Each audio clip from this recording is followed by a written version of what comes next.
The French ambassador addressed Indians at the print this morning. And I think in this address and the questions he takes, there are important lessons for the French, for Indians, and for Europeans at large. Let's start with how he frames this whole discussion. France is India's friend in the West, even when the West is against India. He brings up one example. When India did its nuclear tests in the 90s, the US and many other Western nations sanctioned India, but France refused to sanction India. This shows a belief. France stands by India in this aspiration to be a great power in the world. We've always been here and we will continue to be. He focuses on the French India strategic partnership, which he brings up is the first strategic partnership India has ever had, though India has 35 now, and he calls it out. He says, "You guys have many friends now, but remember who was your first friend."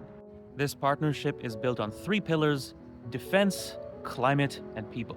Defense is the number one pillar. France is willing to make Rafales, a very good fifth generation fighter jet, in India.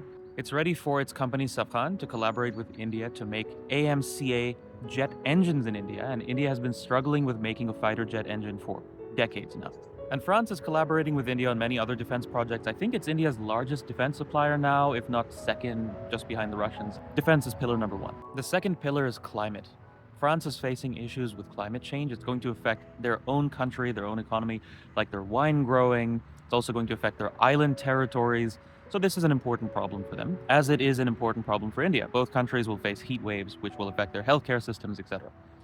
So France and India have been working very closely together on climate change with things like the International Solar Alliance, which is one of the leading bodies internationally with solar financing, especially in Africa, where France has experience. And the third pillar is people, people-to-people connections. So the ambassador mentions again, we're not like the other Western countries. We don't want to steal your people and make them French and bring them to France, brain drain, right? Unlike the US or the UK. I like how he's positioning France against the US and UK. He says, we want your people to learn French and love our culture as we love yours, and come to France, study in France, but then either go back to India or go to the rest of the world where Indians who speak French can be deployed as assets for French businesses.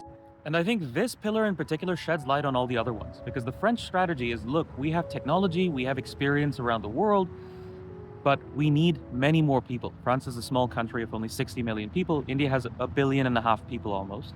So the French want to use this as a multiplier effect. How can we create synergy between our technology, our capabilities, our defense, and Indian people, and we'll give you the world in exchange for this?